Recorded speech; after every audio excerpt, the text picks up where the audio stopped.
اعوذ باللہ من الشیطان اللعین الرجیم بسم اللہ الرحمن الرحیم الحمدللہ رب العالمین والصلاة والسلام علی سید الانبیاء والمرسلین خاتم لما سبق والفاتح لمن غلق المعلن الحق بالحق ابو القاسم محمد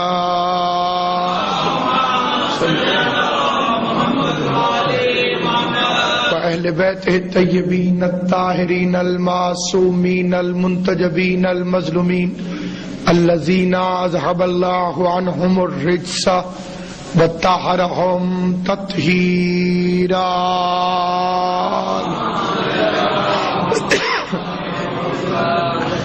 وأهل بيته الطيبين الطاهرين المعصومين المنتجبين المظلومين الذين أذهب الله عنهم الرجس وطهرهم تطهيرا صلى الله عليه وسلم واللعنة الله على أعدائهم أجمعين. أما بعد قال الله تبارك وتعالى في كتابه المبين بسم اللہ الرحمن الرحیم یا ایہا النبی انا ارسلناک شاہدا ومبشرا ونذیرا وداعیا الی اللہ باذنہ وسراجا منیرا. درود پڑھ لیجئے محمد و اہل بیت. خداوند عالم سید عالمیان کی عزت اور عظمت کے صدقے میں اس متبرک اور مقدس محفل کو اپنی بارگاہ میں شرف قبولیت عطا فرمائے. جتنے شیعہ سنی مسلمان اپنے مشترکہ رسول کی آمد کا جشن منانے کے لیے یہاں تشریف فرما ہے، خداوند قدوس انہیں پیغمبر کے سایہ رحمت میں ہمیشہ رکھے. سامعین گرامی،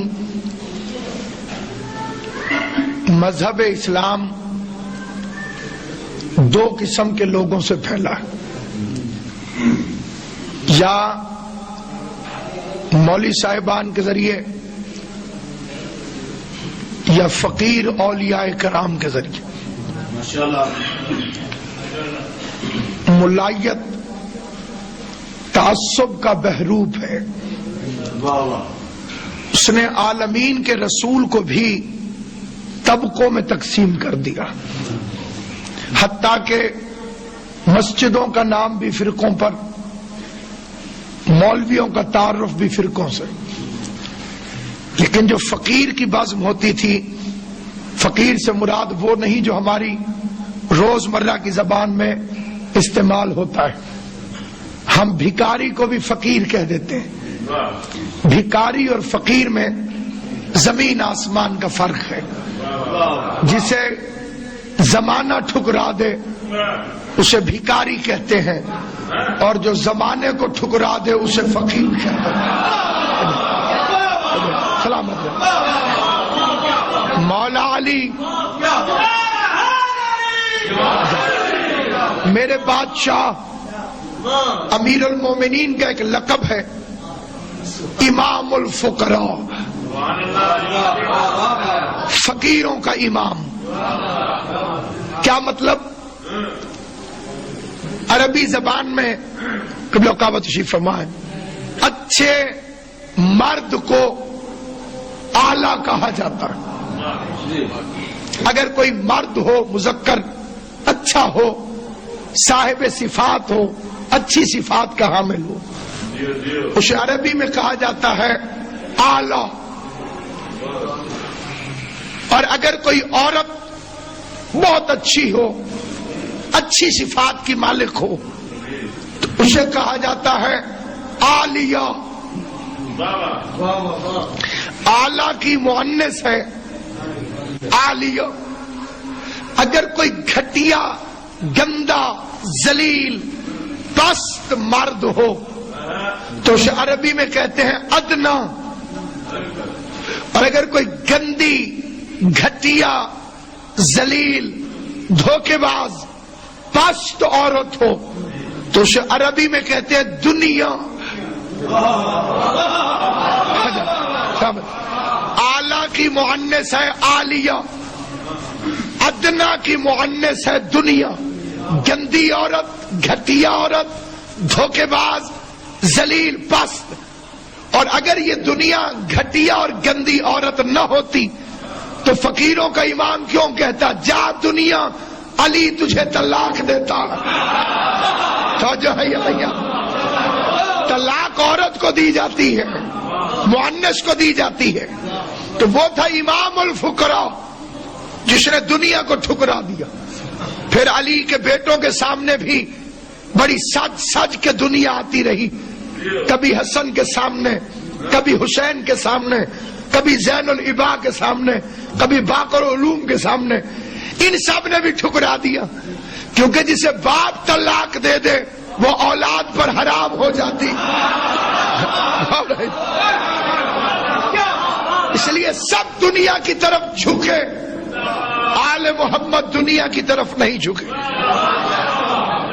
اب جو ان کے دروازے سے فیض حاصل کر کے چلے، دیکھیے ڈاکٹر بھی دو طرح کے ہوتے ہیں، ایک وہ کہ جو اسے خالی سورس آف انکم سمجھتے ہیں، پیٹ میں درد ہوا اپینڈکس کا آپریشن کر دیا، ڈاکٹر وہ بھی ہے۔ اور ایک وہ بھی ڈاکٹر ہے جو اپنے پیشے کے ساتھ مخلص ہے، بچوں کی روزی بھی کماتا ہے اپنے معیار کے مطابق، لیکن اپنے کام کے ساتھ بھی ایمانداری کرتا ہے۔ تو جب ڈاکٹروں میں، استادوں میں، اب آپ دیکھ لیجئے کتنے لوگ ہیں جو کمرشل علم دینا چاہتے ہیں، کتنے ہیں جو واقعی علم دینا چاہتے ہیں۔ اسی طرح جب میں کہوں ملائیت تو اس سے مراد وہ علماء کرام نہیں جو واقعاً دین کے خدمت گزار ہیں، اس سے مراد وہ ہے کہ اسلام جن کا مذہب نہیں پیشہ ہے، جنہوں نے اسلام کو پیشے کے طور پر استعمال کیا تاکہ اپنی آمدنی میں اضافہ کر سکیں، دنیا کو رنگین بنا سکیں اور دنیا میں دولت کو اکٹھا کر سکیں۔ اب جب مولوی کی بازم ہوگی اس میں اسی کے فرقے کے لوگ ہوں گے، دوسرا کوئی آ جائے گا تو گھبراتا رہے گا، پتہ نہیں کب کفر کا میزائل داغ دے۔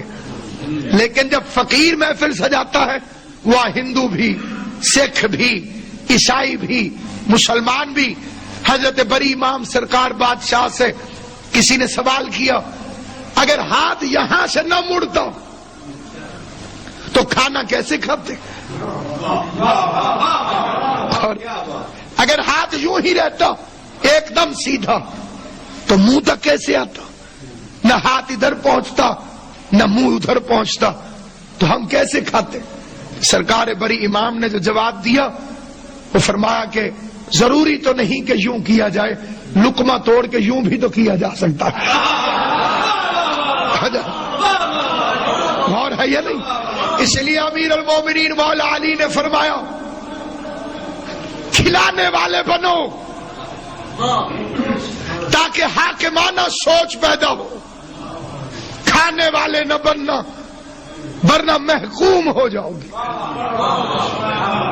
جب باپ کھلاتا ہے اور بچہ کھاتا ہے تو اسکول کے ٹرپ میں جانے کے لیے باپ کی اجازت ضروری ہوتی ہے، لیکن جب بیٹا جوان ہو کے کمائے تو برادری کو یہی جواب دیا جاتا ہے میں بیٹے سے مشورہ کروں گا۔ جب باپ کھلائے تو حکومت باپ کی، جب بیٹا کھلائے تو اولاد ہونے کے باوجود حکومت بیٹے کی طرف منتقل ہو جاتی ہے۔ تو اس لیے ہم بر صغیر کے جو لوگ ہیں، ہمیں مولوی نے کلمہ نہیں پڑھایا، ہمیں عبداللہ شاہ غازی نے کلمہ پڑھایا، ہمیں بہاؤدین ذکریہ نے کلمہ پڑھایا، ہمیں بابا فرید نے کلمہ پڑھایا، ہمیں معین الدین چشتی نے کلمہ پڑھایا، ہمیں نظام الدین اولیاء نے کلمہ پڑھایا۔ لہذا ہم میں اختلاف اور تعصب نہیں ہے۔ ہمیں اگر خالی پروپیگنڈے سے ایک دوسرے سے دور نہ کیا جائے تو ہم گھروں میں اکٹھے ہیں، خاندانوں میں اکٹھے ہیں، مجلسوں میں اکٹھے ہیں، جشن میلاد میں اکٹھے ہیں، کیونکہ جلوس یا نانے کا نکلتا ہے یا نواسے کا۔ غور ہے یا نہیں؟ آپ دیکھیے کہ جلوس یا نانے کا نکلے گا یا نواسے کا، اور لوگوں کو ان دونوں جلوسوں سے تکلیف ہے. حالانکہ جیتنے والی پارٹی جلوس نکالتی ہے، ہارنے والی کو تکلیف ہوتی ہے. لہذا ایک محدود اور مخصوص طبقے کی طرف سے ایک غیر ذمہ دارانہ مطالبہ ہے کہ انڈر 4 وال کریں جی، باہر نہیں آنا چاہیے، اندر کریں. تمہیں سیرت رسول کا کیا پتا، تمہیں کردار پیغمبر کا کیا پتا. عید کے دن حسن حسین کو کندھے پر بٹھا کر اگر نبی گھر کے اندر سیر کراتے تو ہم اس ذکر کو اندر رکھتے. کیا کرے، سنت نبی ہے کہ حسین کی عظمت کو بازاروں میں آ کے بتاؤ. نبی بازار میں آئے کہ نہیں آئے؟ پیغمبر بازار میں آ گئے تاکہ حسن حسین کی عظمت کو بتائیں. آپ میں سے کوئی تیار نہیں ہوگا. میں اپنے آپ پر ہی مثال دیتا ہوں. ابھی رام بھائی نے اعلان کیا، میں ممبر پر آ گیا، آپ نے مجھے ذاکر حسین کی حیثیت سے دیکھا، آپ کا جی چاہا کہ ملتان آ کر مجھ سے ملاقات کریں. جیسے ہی آپ میری گلی میں پہنچے میں کندھوں پہ بچے بٹھائے پھر رہا تھا. کیا نظریہ قائم کریں گے میرے بارے میں؟ وہ جو وہاں ممبر پہ بیٹھا تھا ہمارے پاس، یہاں بچے کھلا رہا. سوچئے، مذاق نہیں ختم نبوت کا، حسن اور حسین کو مہر نبوت پر بٹھا لینا. مہر نبوت ہے، حسن حسین تشریف فرما ہے. سہروردی صاحب، کیا کوئی بندہ قرآن پہ پاؤں رکھ کے مسلمان رہ سکتا ہے؟ نہیں رہ سکتا. لیجئے، یہاں قرآن لکھا ہوا ہے، ادھر حسن تشریف فرما ہے، ادھر حسین تشریف فرما ہے. وارث شریعت نے اٹھایا ہوا ہے، قرآن کی عزت جاننے والے نے اٹھایا ہوا ہے. گویا نبی صلی اللہ علیہ وآلہ وسلم اپنے عمل سے بتا رہے ہیں کہ اگر قرآن پر قرآن آ جائے تو کوئی حرج نہیں ہوتا. یہ قرآن تھے جو قرآن پر آئے ہوئے تھے. تو اسی لیے دعوت فکر ہے. عشق اگر بے وقوفی کے ساتھ ہو تو جہالت ہوتا ہے، عقل کے ساتھ ہو تو عبادت ہوتا ہے. بے وقوف کا عشق بھی قبول نہیں، قبول ہے عقل مند کا. آقا سے محبت کرو لیکن عقل کے دروازے کھول کر، کیونکہ صورت کی محبت عشق رسول نہیں ہے، سیرت کی پیروی عشق رسول ہے. چہرے سے تو موسیٰ کے فرعون کو بھی محبت ہو گئی تھی، نہ ہوتی تو محل میں رہنے کیسے دیتا. سیرت کی پیروی کرو. اور سیرت کی پیروی کیا ہے؟ مقام رسالت کو سمجھو. مقام رسالت کیسے سمجھ میں آئے گا؟ جب میں کسی اور کی عزت کو نبی کے مقابلے پر نہیں تولوں گا. جب مجھے یقین ہو جائے گا کہ اگر صحابہ کے پاس عزت ہے تو حضور کی وجہ سے، اہل بیت کی شان ہے تو حضور کی وجہ سے. جو ہستی مرکز و محور ہے وہ ذات مصطفیٰ، وہ ذات پیغمبر ہے. اس کی شان کیا ہے؟ یا ایھا النبیو، اللہ نعت پڑھ رہا ہے قرآن میں، خدا نعت پڑھ رہا ہے. خالق نے نعت پڑھی اور مخلوق میں سب سے پہلے ابو طالب نے نعت پڑھی. اس نے طواف کے دوران پسینے میں بھیگے ہوئے مصطفیٰ کو اٹھایا اور آواز دے کے 3 سال کے نبی کے لیے نعت پڑھی. اگر کسی نے چلچلاتی ہوئی دھوپ میں ابر کرم کے موتی دیکھنے ہو تو وہ میرے بھتیجے محمد کے ماتھے سے پسینے کے قطرے تھے. سلامت و آباد، اللہ ان ہاتھوں کو سلامت رکھے. تو سامعین گرامی، وہ کس شان کا حامل؟ پہلے تو یہ طے کرو کہ وہ آئے کب. میں کب آیا، میری تاریخ ولادت کیا ہے؟ امین بھائی، یہ آپ میرے گھر والوں سے پوچھیں گے یا محلے والوں سے؟ بڑا آسان سا سوال ہے. مجمع بہت زیادہ ہو تو پھر بے شک بندہ چپ کر کے سنے. آپ بتائیے ہاں نہ کر کے، آپ کی ڈیٹ آف برتھ، چلے میری چھوڑیے، جو آپ کی ڈیٹ آف برتھ ہے وہ آپ کے گھر والوں کو ٹھیک پتہ ہوگی یا محلے والوں کو؟ جی بیٹا، گھر والوں کو پتہ ہوگی. تو حضور کے ساتھ نا انصافی کیوں کرتے ہو؟ اہل بیت سے کیوں نہیں پوچھتے کہ حضور کب آئے؟ چلیے یہ تو جھگڑا ہی کوئی نہیں، 12 کو آئے کہ 17 کو آئے، ربیع الاول پہ بھی مجھے بحث نہیں، کیونکہ یہ کیلنڈر سے پہلے کا نبی ہے۔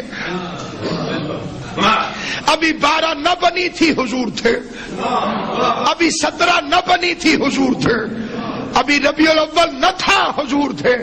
ربیع الاول بنتا ہے چاند سے، ابھی چاند نہ تھا اور حضور تھے۔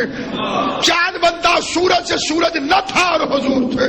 سورج چلتا ہے نظام شمسی میں، نظام شمسی نہ تھا اور حضور تھے۔ کائنات نہ تھی۔ کنت نبیًا وآدم بین الماء والطین، میں اس وقت بھی نبی تھا، خالی تھا نہیں۔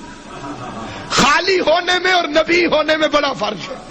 نبوت عہدہ ہے، آدم وجود میں نہ آئے تھے اور میرا نبی عہدے دار تھا۔ سلامت و آباد و شاد۔ ابھی آدم علیہ السلام کا وجود نہ تھا اور میرا پیغمبر عہدے دار تھا۔ تو توہین رسالت کا قانون بناؤ کہ یہ تو بتاؤ کہ جنہوں نے کہا کہ 40 سال حضور نبی تھے ہی نہیں، اور جنہوں نے یہ افسانے گھڑے کہ خود ہی پتا نہ تھا کہ میں نبی ہوں۔ ورقہ بن نوفل نے بتایا کہ اگر واقعی آپ نے یہ چیزیں دیکھی ہیں غار میں تو پھر تو آپ نبی ہونے والے۔ سامعین گرامی، بلال حبشی کو کسی نے خط نہیں لکھا تھا، وہ عشق رسول کی خوشبو سونگھتا ہوا آ گیا، یعنی بلال کو پتا چل گیا کہ آپ نبی ہیں، اور جو خود نبی ہیں انہیں پتا نہیں چلا کہ میں نبی ہوں۔ سلمان نے فارس چھوڑ دیا، کمبر نے یمن چھوڑ دیا، فضا نے حبش چھوڑ دیا، انہیں پتا چل گیا کہ یہ نبی ہے۔ پڑھے لکھے دوستوں سے سوال ہے، عیسیٰ علیہ السلام نے جھولے میں کہا قالا انی عبد اللہ آتانی الکتاب وجعلنی نبیا، جھولے میں عیسیٰ نے فرمایا میں اللہ کا بندہ ہوں، نبی بن کر آیا ہوں۔ چھوٹا نبی جھولے میں نبی، امتی نبی جھولے میں نبی، اور وہ جو سید الانبیاء ہے جس کی خاطر کائنات بنی ہے، اسے معلوم ہی نہیں کہ وہ نبی میں ہوں۔ عیسیٰ جاتے جاتے کہتے یاتی من بعدی اسمہ احمد، میرے بعد ایک آئے گا اس کا نام احمد ہوگا۔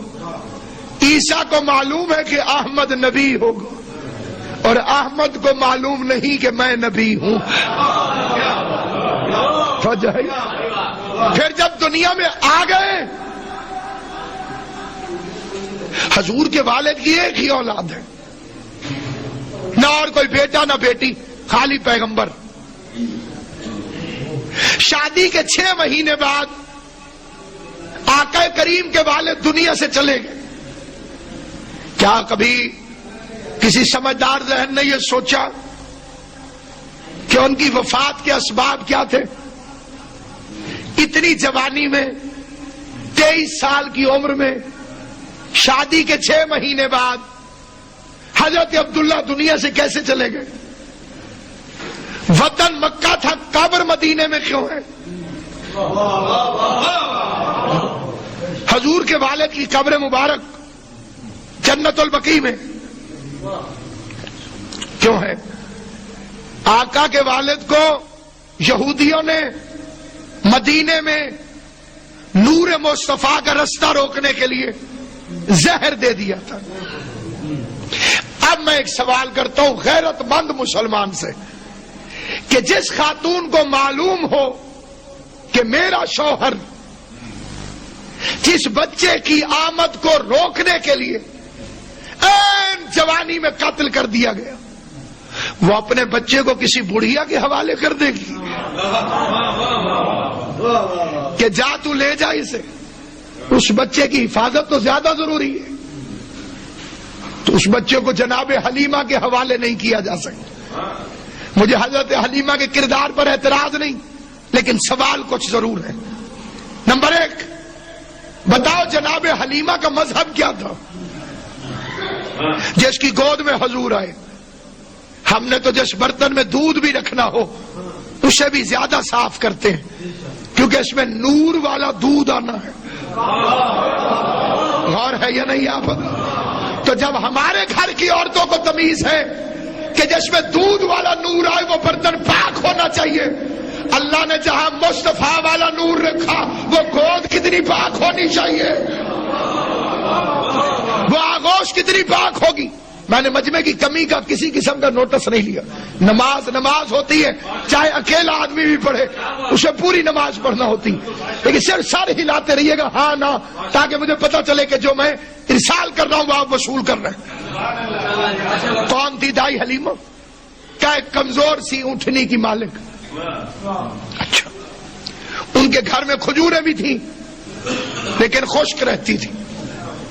کھجور ایک ایسا علم باٹنی کے نزدیک درخت ہے جسے کسی قسم کی دیکھ بھال کی ضرورت ہی نہیں. ملتان تک پورا سندھ آپ دیکھ لیجئے کھجوروں کی بھرمار ہے. آپ کو معلوم ہے کہ یہ کھجوریں وہاں کیسے ہوئی؟ محمد بن قاسم کا لشکر کھجوریں کھاتا ہوا گٹھلیاں پھینکتا گیا، تو جہاں سے عربی گزر گئے وہاں تو اتنی کھجوریں، اور وہ خود عرب ہے. لکھا کہ پوری ذمہ داری سے یہ واقعات پڑھ رہا ہوں. اونٹنی کمزور تھی، کھجوروں کے درختوں پر کھجوریں نہیں لگتی تھی، بکریوں کے تھنوں میں دودھ نہیں تھا، اور بھی بہت کچھ خشک تھا، لیکن تہذیب ممبر اس کی اجازت نہیں دیتی. مہاراج یہ تین چیزیں 8ویں جماعت کی کتاب میں بھی لکھی ہوئی ہیں. بکریاں دودھ نہیں دیتی تھی، درخت پر کھجوریں نہیں اگتی تھی، اونٹنی کمزور تھی. جب حضور آئے اونٹنی موٹی ہو گئی، یعنی اونٹنی کو پتا چل گیا کہ یہ نبی ہے. توجہ ہے یا نہیں؟ آپ ذرا بولنا زبان سے جسے بات سمجھ آئے. گھر میں آئے تو کھجور میں کھجوریں لگ گئی، کھجوروں کو پتا چل گیا کہ یہ نبی ہے. بکریوں کے تھنوں سے دودھ اتر آیا، بکریوں کو پتا چل گیا آقا کے بچپن میں کہ یہ نبی ہے. میں اس پڑھے لکھے مجمع سے حضور کا نام لے کر سوہندی صاحب سوال کرنا چاہتا ہوں.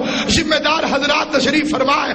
بھائی ایک مرتبہ پھر سننے کی زحمت کر لیں. اونٹنی کمزور تھی، حضور آئے تو موٹی ہو گئی. کھجور میں کھجوریں نہ تھی، حضور آئے تو کھجوریں لگ گئی. بکریوں کے تھنوں میں دودھ نہ تھا، حضور آئے تو تھنوں میں دودھ آیا. یہ حلیمہ نے حضور کو پالا تھا یا حضور نے حلیمہ کو پالا تھا؟ ذرا فیصلہ کر کے تو بتاؤ، کس نے کس کو پالا تھا؟ کون کس کی پرورش کر رہا تھا؟ اب ضرورت ہے کہ توہین رسالت کے قانون بن رہے ہیں تو کوئی مقام رسالت بھی تو تعین کرو. حسن یوسف دم عیسیٰ ید بیضا داری. یوسف کا حسن دیکھنا ہو تو حضور کو دیکھو. لا حول ولا قوت. نوکروں کی استعمال ہوئی کی چیزیں حضور استعمال کریں گے. یوسف نوکر ہے کہ نہیں ہے؟ حسن یوسف کا کیا مقابلہ پیغمبر کے حسن کے سامنے. یوسف کا حسن نبی میں نہ دیکھو، نبی کے حسن کی خیرات کا نام ہے حسن یوسف. جس پر زلیخا عاشق ہو جائے اسے یوسف کہتے ہیں، اور جس پر اللہ عاشق ہو جائے اسے محمد مصطفیٰ کہتے ہیں.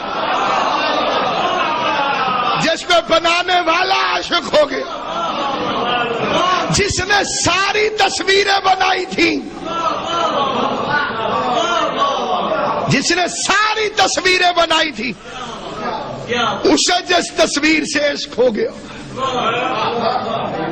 جس سے مصور کو پیار ہو جائے، جس کی اداؤں پہ قرآن بنا دے، جس کی رفتار پہ قرآن اتار دے. کیا ہوتے ہیں کپڑے آج پہنے کل اتار دیے، لیکن محبوب کے کپڑوں پر بھی نظر ہوتی ہے. اس نے تھوڑی دیر کے لیے کملی اوڑھی،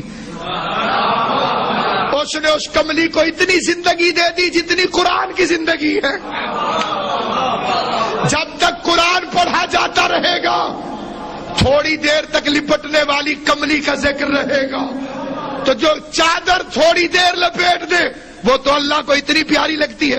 اللہ جانے ابو طالب کتنا پیارا ہوگا جو نبی کو اس کی یتیمی میں لوریاں دیتا رہا۔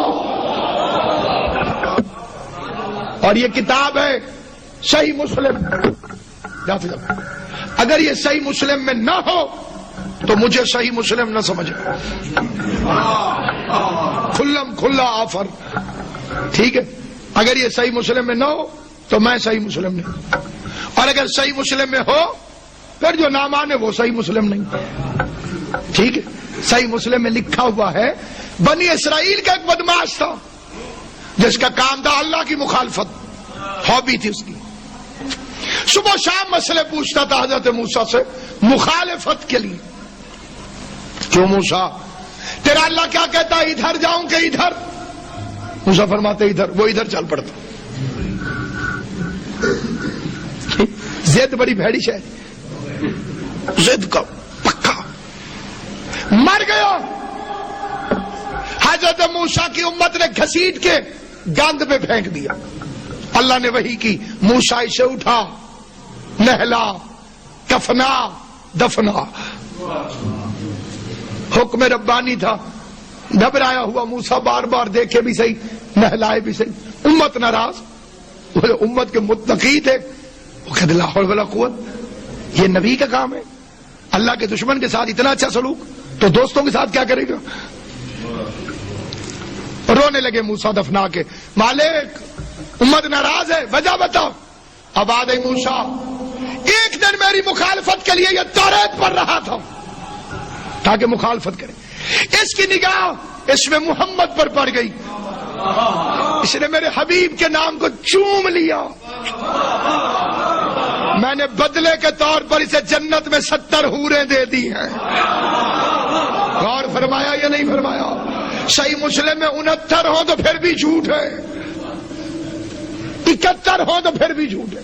جھوٹ ایک بڑی، سچ بڑی ایک عجیب و غریب چیز ہے، سینسیٹیو ترین چیز ہے سچ۔ گھٹا دو تو جھوٹ ہو جاتا، بڑھا دو تو جھوٹ ہو جاتا۔ ایز اٹ از مین نو ان، اس کا نام ہے سچ۔ جنت دے دی، 70 حوریں دے دی، تھا کون؟ دشمن۔ کیا کیا؟ ایک دفعہ مصطفیٰ کا نام چوما۔ تو گھروں میں جا کے سوچنا، جو ایک دفعہ نام چوم لے وہ تو جنت میں جائے گا، اور وہ ابو طالب جو مصطفیٰ کو جھولی میں لوریاں دیتا رہا۔ کیوں میرے بچے مجھے فرما رہے اس کی شان کیا ہوگی؟ اس لیے کہ میلاد النبی منانے کا حق ہی اسی کو ہے جس کے ابو طالب سے تعلقات ٹھیک ہو۔ ہیپی برتھ ڈے بچے کو نہیں کہا جاتا جب تک گھر والوں سے تعلقات ٹھیک نہ ہو۔ توجہ ہے یا نہیں؟ غور ہے یا نہیں؟ ہوگا نہیں صاحب، اسی دن آئے تھے، اسی دن ہی وفات پا گئے، بات تو ختم ہو گئی۔ اب ذرا عقل پہ تولو، ایک بچہ، آج کیا تاریخ ہے؟ 25 فروری ہے۔ 25 فروری کو ایک بچہ دنیا میں آیا، 10 سال بعد 25 فروری کو خدا نخواستہ اس کا انتقال ہو گیا۔ اگلی جو 25 فروری آئے گی 11ویں سال، سالگرہ منائی جائے گی یا برسی؟ کیک لے کر آئیں گے یا چنے؟ کیونکہ آنے کی خوشی سے زیادہ جانے کا غم ہوتا ہے۔ نواسے کے غم کے منکر تھے، نبی کا غم بھی نصیب نہ ہو سکا۔ جب آئے تھے تو آپ نے کس سے پوچھا حضور کب آئے؟ راوی سے۔ راوی کا تو باپ بھی مسلمان نہیں تھا اس وقت، ابھی تو لات منات کی پوجا ہو رہی تھی۔ گئے تو جنازے میں نہیں تھے، نہ آنے کی خبر نہ جانے کا پتہ۔ اہل بیت کو چھوڑنے کا پہلا نقصان کہ نبی کے آنے کا پتہ چلا نہ جانے کا۔ اور پھر سامعین گرامی، بڑے ادب اور احترام سے عرض کرنا چاہتا ہوں، کیا تعین کیا آپ نے مقام رسالت، اور آئیڈیل کون ہے آپ کا؟ کس سے سیکھیں گے اس کے رسول؟ ان سے جو پہلے قتل کرنے جا رہے تھے، یا اس سے جو نہج البلاغہ میں کہتا ہے مقر بالنبی فی بطن الامی. علی فرماتے ہیں میں ابھی اپنی ماں کے بطن میں تھا اور حضور کا احترام کرتا تھا. عاشقان رسول کے لیے ہدیہ ہے. سوچنا علی نے کب سے احترام شروع کیا. میں ابھی ماں کے بطن میں تھا, ادھر حضور تشریف لاتے, فاطمہ بنت اسد اٹھ کے کھڑی ہو جاتی. لوگوں نے کہا چچی ہے, یہ بھتیجا ہے, سردار کی بیوی ہے آپ, یہ یتیم لڑکا ہے, کیوں اٹھتی ہے؟ کہ میں نہیں اٹھتی. جب مصطفیٰ آتے ہیں تو علی مجھے آواز دیتے ہیں اما اٹھو, نبیوں کا نبی آ رہا.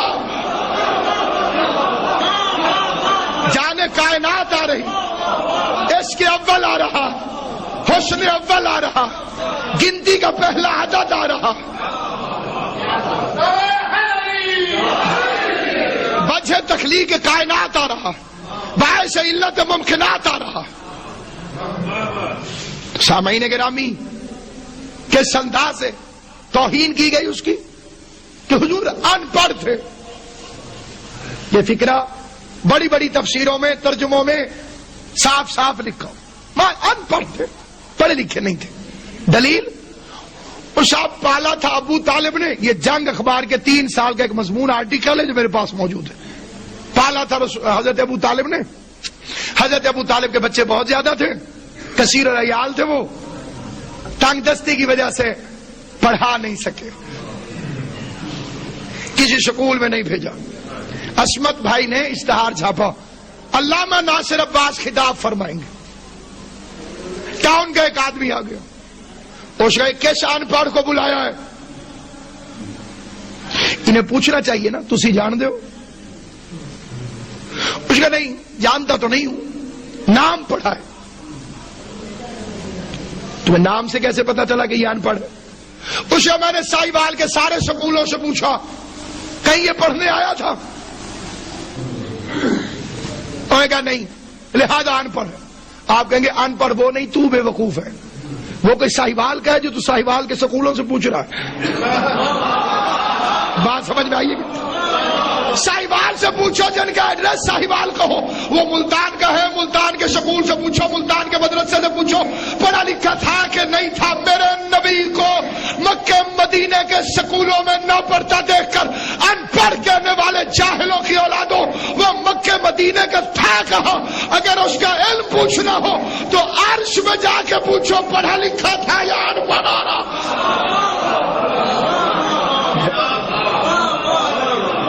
جس کا دروازہ علی ہو اس شہر کو ان پڑھ کہتے ہوئے شرم نہیں آتی ہے. اس کا دروازہ علی جیسا, دروازہ ہے علی جیسا, شہر کی طرح پڑھا لکھا, اس کی عزت اور عظمت کیا ہوگی, اس کی بلندی اور بالیدگی کیا ہوگی. عیسائیوں میں شادی کوئی اچھی چیز نہیں, کرتے ہیں اچھا نہیں سمجھتے, بلکہ ان کا مذہب ہے کہ عورت جنت میں نہیں جائے گی, کہ آدم اسی کی وجہ سے جنت سے نکالے گئے. اسی لیے تو اسلام نے عورت کی اہمیت بتائی.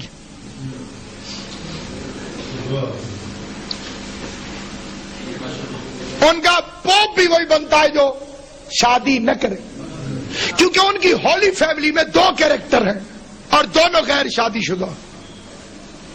عیسیٰ ہیں, ان کی بھی شادی نہیں ہوئی. جناب مریم ہیں, ان کی بھی شادی نہیں. ان کے آئیڈیل فیملی, ہولی فیملی, جن کے اسوے پہ انہیں چلنا ہے, دونوں کی شادی نہیں. لہذا یہ جو عیسائی حضرات شادی کو اچھا نہیں سمجھتے. حضور کے خلاف ان کے پاس جو سب سے بڑا ہتھیار تھا, نعوذ باللہ, وہ یہ تھا کہ عورت کو بہت پسند کرتے تھے. لہذا سیٹنک ورسز, شیطانی آیات, تسلیمہ نسرین کی کتاب اور ڈنمارک کے حرامزادے کے بنائے ہوئے وہ کارٹون, ان کا مرکزی عنوان یہی ہے. جن لوگوں نے یہ کتابیں پڑھی ہیں, وہ ملعون کارٹون دیکھے, ان کو اس بات کا بخوبی پتہ ہے. یہ ذہنیت مسلمانوں میں بھی داخل کر دی گئی کہ حضور کو معاذ اللہ عورت سے بڑی محبت تھی. اس کا ایک نہایت شرمناک مظاہرہ ہے براق کا فوٹو جو ان ملعون عیسائیوں نے ہماری مخالفت میں آقا کی توہین میں بنائی. ہم نے ٹرکوں کے پیچھے بنوا دی. آدھا جسم سارا جسم جانور کا, آگے شکل عورت کی. شہید فاضل علوی فرماتے تھے کہ میں نے ایک مولوی صاحب سے پوچھا کہ حضور اسی پر گئے تھے؟ اس نے کہا جی ہاں. تو فاضل علوی فرماتے تھے میں نے پوچھا بھائی جبرائیل پٹھے پائے یا کلفیاں کھوائیاں؟ چھوڑ دیا جشن ہی بناؤ نا تو علامہ اقبال ہی بن گئے سارے. اور بات خشکی کی طرف چلی گئی ہے لیکن ہے جشن. جسم کا مطالبہ تو پٹھے ہے اور منہ کی اوقات کلفی ہے. لہذا اس کا شکار ہمارے کئی نعت خان بھی ہوگا. اچھے بھلے مرد ہوتے ہیں, داڑھی ہوتی ہے, سب کچھ, لیکن نعت پڑھتے پڑھتے عورت بن جاتے. میں ستڑی نو آ کے جگہ وے مدینے والڑیا.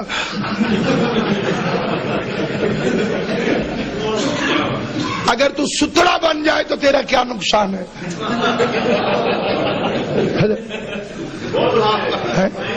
وہ ایک بزرگ نے سنی نا جی ملانگ نے, انہیں کہ میں ستڑی نو آ کے جگہ وے مدینے والڑیا. انہیں کہ مدینے دا سفر ویکھو تے دی نحوست ویکھو. آقا اتھو ٹرن تے اینو جگاویں.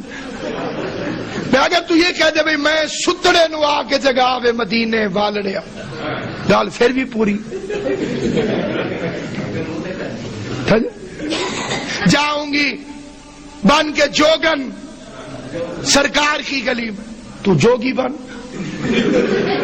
کیا حرج ہے یوں کہنے میں کہ جاؤں گا بن کے جوگی سرکار کی گلی میں؟ حالانکہ نہ جوگی بنے گا نہ جوگن. مجھے امین بھائی پتہ ہے, کیونکہ جوگی بنا یا جوگن تو بین بجانی پڑے گی, اور بین بجاؤ تو سانپ نکل آتا ہے, اور یہ بڑی خطرناک چیز ہے. اس کے سامنے بڑے نہیں رک سکے تو چھوٹے کتنے رکتے ہیں.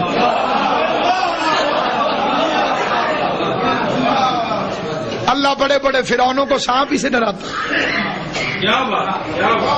قرآن میں پڑھ لے, فرعون اسی وقت ڈرا تھا جب سامنے سانپ آیا تھا. یہ اسی منحوس فکر کو قوت دینے کے لیے عاجزی کا بہانہ کر کے شاہ مردان کے مولا کے سامنے اپنے آپ کو عورت بنا کے پیش کرتا. اگر آقا کریم کو ان میں یہ عیب ہوتا تو 25 سال تک اکیلی خدیجہ کے ساتھ این جوانی میں زندگی کیسے گزارتے؟ 50 سال کے بعد تو بڑھاپا ہوتا ہے. 25 سال کی جوانی میں خدیجہ سے شادی, جس کے لیے لکھا جاتا ہے 40 سال کی تھی. چلو میں 1 منٹ کے لیے مان بھی لوں, 15 سال بڑی. اور عرب میں 15 سال کا فرق ماں بیٹے جتنا فرق ہے عرب کے اندر. تو اگر شادیوں کا شوقین تھا تو 25 سال کی جوانی سے لے کر 50 سال کے بڑھاپے تک ایک ہی زوجہ خدیجۃ الکبریٰ. جانتے ہیں نا خدیجہ, جنہیں محمد کنوارا ملا, اس کی عزت کے لیے یہ ایک فکرہ کافی کہ واحد بی بی ہے جسے حضور کنوارے ملے. اب اس قسم کی کوئی فضیلت ہو تو وہ خدیجہ سے زیادہ کسی کو نہیں مل سکتی. اسلام کی خاتون اول, پہلی شریک حیات حضور کی. اس زمانے میں شریک حیات جب نماز فرض نہیں تھی, روزہ بھی فرض نہیں ہوا, جہاد نہیں ہے, کوئی ایکٹیویٹیز ہے ہی نہیں. اور بعد میں 10 سال میں 13, 80 جنگوں سمیت, روزانہ کی 5 نمازوں سمیت, سال کے 1 مہینے کے روزوں سمیت. تو اگر وہ کردار میں ایسا ہوتا, کیونکہ شادیاں اتنی, یہ ویڈیو بن رہی ہے, جو یہاں پہ نہیں ہے وہ بعد میں ویڈیو دیکھیں گے، نہ ہونے کے باوجود سب کچھ انہیں نظر آ جائے گا۔ بیوی سے بڑا کیمرہ کون سا ہو سکتا ہے؟ عرب کے شک کرنے والے قبیلوں میں سے وہ ایک کیمرہ اپنے گھر لے آیا۔ بیٹیاں دے کے دیکھ لو، میں جیسے گھر کے باہر ہوں ویسے گھر کے اندر، میرا کردار، میری سیرت۔ آپ سمجھتے ہیں بیوی ایک ایسا کیریکٹر ہے جو شوہر کے فضائل کو سب سے آخر میں مانتی ہے، وہ بھی اس کا دل کرے تو جو ہے کوئی خطرناک بات۔ آپ یوں سمجھ کے بولتے رہے کہ میں اپنی بات کر رہا ہوں آپ کو، ٹھیک۔ اگر بیوی کو شوہر سے محبت ہو اتنی کو اتنا کر کے بتائے گی، تعریف میں نفرت ہو تو پھر شکایت اتنی ہوگی تو اتنی کر کے بتائے گی۔ شوہر سے محبت ہو، یہ جرسی کہاں سے آئی ہے؟ لندن سے۔ جسے نہ ہو لندن والی کو لنڈے کی کہے، ٹھیک۔ ہمارے مولوی صاحب نارووال گئے، نارووال، وہ فون کر کے پوچھا قبلہ کہاں ہے؟ بیوی کو بڑی محبت تھی اپنے شوہر سے، چاہتی تھی وہ بڑے مولوی بن جائے، انہوں نے کہا ناروے گئے۔ تو بچہ چوپے تیرے کا خرچہ تو نہیں ہو گیا، بھاوے ناروے بن جائے تو بھاوے نارووال، ٹھیک ہے۔ کہاں گئے؟ ناروے، لام ہٹا دی پڑے یہ لگا دی۔ یہ ہے محبت، جسے محبت ہو تھوڑے سفر کو لمبا کر کے بتاتی، جسے نفرت ہو شوہر معراج سے ہو کر آ جائے وہ ماننے پر تیار ہی نہیں ہوتا۔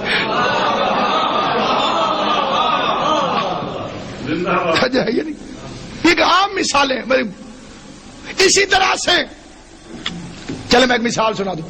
ایک سادھو تھا، حکایت ہے، ہوا میں اڑتا تھا، ایک دن اپنے گھر کے اوپر اڑتا رہا، گھر آیا تو بیوی شروع ہو گئی، تم کیا چلے کاٹتے رہتے ہو؟ سادھو تو وہ تھا جو آج ہمارے گھر کے اوپر اڑتا رہا۔ اس رشتے کی ایک بد نصیبی یہ بھی ہے، میاں بیوی والے رشتے کی، اسے اردو میں کہتے ہیں مجازی خدا، پنجابی میں کہتے ہیں بندہ۔ کتنا فرق ہے، زبان بدلی تو خدا سے بندہ بن گیا۔ کئی بندے شرما کے ہنس رہے ہیں اور یہیں سے بندہ پکڑا جاتا ہے۔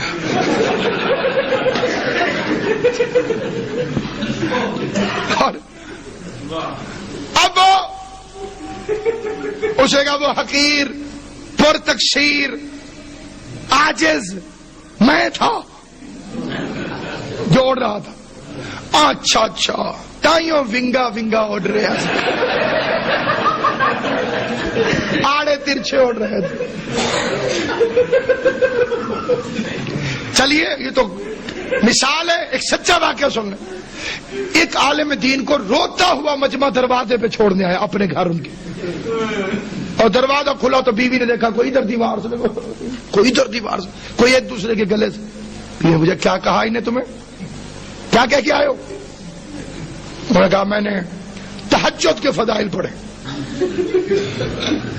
خود تو فجر بھی قضا کر دیتے، انہوں نے تہجد رو آئے ہیں، فجر کے وقت میں جگاتی رہتی ہوں، اٹھتے نہیں مانتی بیوی۔ میرے نبی نے اپنا کردار سب سے پہلے اپنی بیوی سے پوچھا، غار ہرا سے آ کے خدیجہ فرشتہ آیا تھا، گردن جھکا کے کہتی آپ ہیں ہی ایسے کہ فرشتے نوکری کے لیے دروازے پہ اترے ہیں، آپ کی شان یہی ہے، آپ کا رتبہ یہی ہے، آپ کی فضیلت ہی یہی ہے۔ یہ ہے کائنات میں کردار پیغمبر، یہ ہے سیرت رسول۔ گھر سے عورت نکلی ہوئی تھی، وزن زیادہ اٹھایا ہوا تھا، یہ بڑی بیماری تھی عرب کی عورتوں کو، گھر سے نکلتے وقت دیکھتی نہیں تھی کہ یہ وزن اٹھا سکیں گی کہ نہیں اٹھا سکیں گی، لہذا کئی مرتبہ اپنی اوقات سے زیادہ وزن اٹھا کے گھر سے نکل پڑتی تھی۔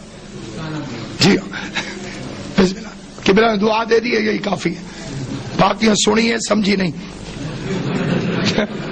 اور داتا صاحب کی دربار میں کسی دعا مانگی, میرا پرائز بانڈ نکلوا دیں. باہر نکلا تو جیب میں نہیں تھا. واپس آ کے آخر بادشاہ جی تسی سنی ضرور ہے سمجھی نہیں.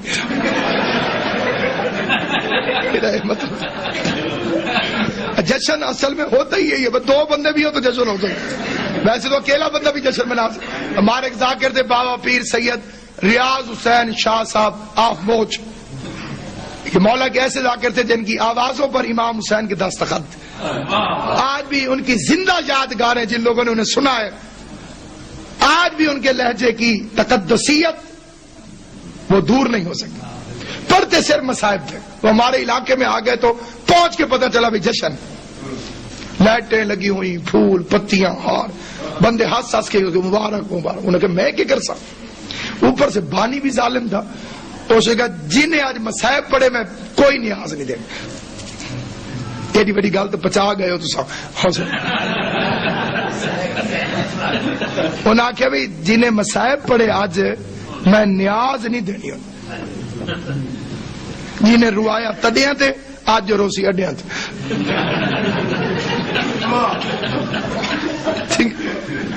انہوں فوری طور پر ایک قصیدہ تیار کیا. قصیدے سے پہلے نثر ہوتی ہے, بتانا پڑتا ہے میں کیڑے ویلے دا پڑھ رہا تو 15 شبان. انہوں نے 5-7 منٹ جو انہوں نے جشن پڑھا, میں 1 منٹ میں آپ کو سناتا ہوں. باہر انہوں نے کہا ادھروں مرحبا ہے, ادھروں علی آئے. علی فرمایا مرحب, وار کر وار کر. نہیں شاہ جی پہلے تسی وار کرو.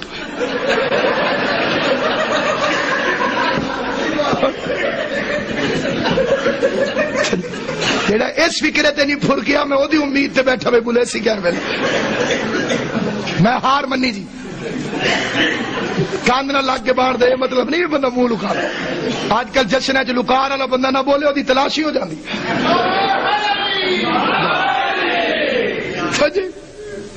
بندے ہاش پہ انہیں کتاب بچا گیا کہ یہ جشن ہے. میں کسی کو آگے کوئی سروردی صاحب کہے میرا پتر ہویا تھے وہ گین جو جب پریشان ہونے والی بات تو عام نبی نہیں سید الانبیاء. آدم کا جشن, نوح کا جشن, موسیٰ کا جشن, عیسیٰ کا جشن.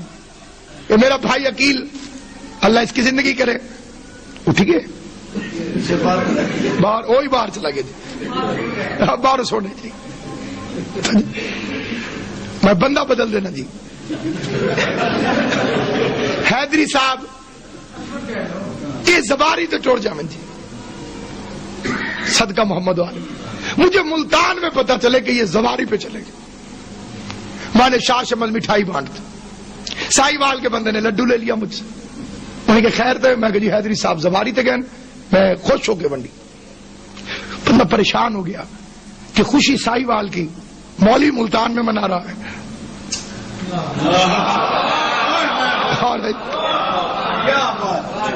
حیدری صاحب واپس آئے, ملنے گیا. مجھے بات سمجھ نہیں آئی. کیا آپ سواری پہ گئے تھے؟ ہاں جی. ملتان کا ایک مولوی مٹھائیاں بانٹ رہا تھا. کون؟ اسے فوراً نام لیا, ناصر عباس. انصاف کرنا سر. ایک فکرہ حیدری صاحب ضرور کہیں گے, مولوی صاحب ساڈے اپنے نے ہوں دس رہا ہے کہ کوئی نہیں کوئی ہلا چلو کہیں گے کہ نہیں کہیں گے. میں مولوی صاحب ساڈے اپنے. میں کہتا ہوں کیا کہنے اس جشن کے جس میں شیعہ سنی اکٹھے ہو کے آمد رسول پہ ہنس رہے ہو اور انہیں خوش ہوتا دیکھ کر جبرائیل جا کے آقا سے مدینے میں کہے کہ آقا خوشی تو مدینے کی ہے, مکے کی ہے, ابو طالب کے گھر کی, آمنہ کی, یہ کیوں خوش ہو رہے تھے؟ تمہاری نسلیں سنور جائیں گی اگر ایک دفعہ حضور نے فرما دیا وہ میرے اپنے ہیں. جسے جسے شوق ہے کہ آقا اسے اپنا